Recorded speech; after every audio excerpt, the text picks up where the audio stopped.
Na hapa ndio mama yangu alikuwa anauza chang'aa hapa. Dada ya mama yangu bado namuona hapa, Penina Akoth. Hapa niko na relatives wangu ambao wako hapa. Na hapa ninakumbuka polisi wakitushika tukiuza chang'aa. Nilikuwa naambia Sifuna tukikuja, kuna jamaa moja alikuwa na bucha hapa juu Nyaori, anaitwa Shem. Shem ndio aliitwa kufanya harambee kwetu fundraising, na yeye ndiye alikuwa guest of honor. Shem alikuwa na bucha, na nilikuwa naambia Sifuna, Shem akiniwevia nikimwevia. Huyo Shem yeye ni mmoja wao, pamoja na nyinyi watu wa Nyalenda ambao mlifanya niende shule. Shule yangu ilikuwa hapa Central Primary School. Nikaenda hapa Kisumu Boys. Nilikuwa natembea kutoka hapa kila siku mpaka Kisumu Boys.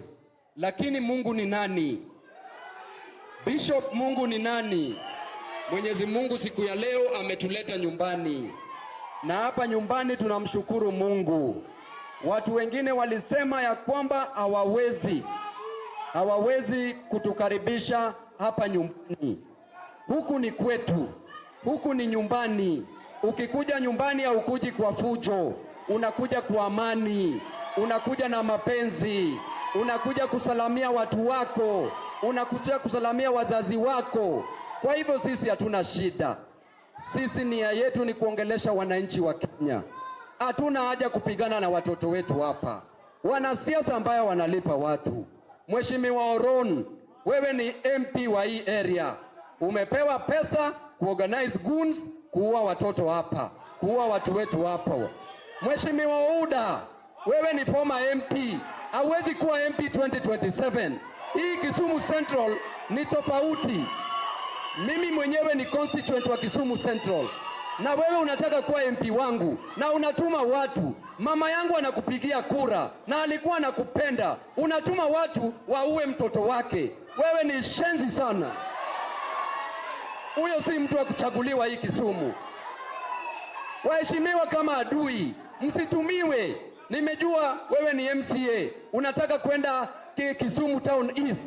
Unatumiwa kama tissue paper. Unataka uwe hawa watu. Unataka kuwaua. Umewanunulia sanduku la maiti. Umetengeneza bills ready.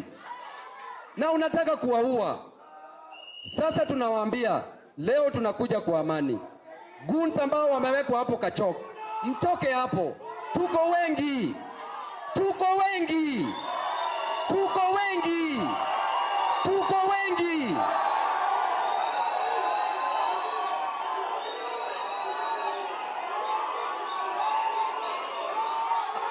Sisi tunawaambia kwa upole, hatutaki kuua mandugu zetu na madada zetu. Hiyo sio haja yetu. Ouda, kama wewe ni madara, ulisema utatupeleka biguni. Ulisema utatupeleka kwa Mwenyezi Mungu. Ouda, wewe ulisema utatupeleka kwa Mwenyezi Mungu. Tunataka tuone leo tutaenda kwa Mwenyezi Mungu siku gani.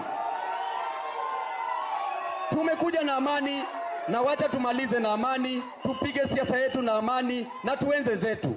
Kwa hivyo goons wako hapo Kachok, tokeni hapo. Kama mtu support, enda ulale. Enda utafute chakula upelekee mama nyumbani. Unapewa 1,000. 1,000 inatoshana. Is 1,000 enough to take somebody's life? Is 1,000 enough to take somebody's life? Is 200 shillings enough to take somebody's life? Lakini wewe unapewa pesa, unajiita goon. Wewe ni goon aina gani? Saa hizi tunataka goonship yenye tunapiga ni economic goonship. Si goonship ya tokeni hapo kwa unyenyekevu. Tokeni hapo kwa upole. Sisi hatuna shida na nyinyi. Jambo la mwisho, nimekuja hapa na wageni. Nataka nikaribishe wageni. Bishop,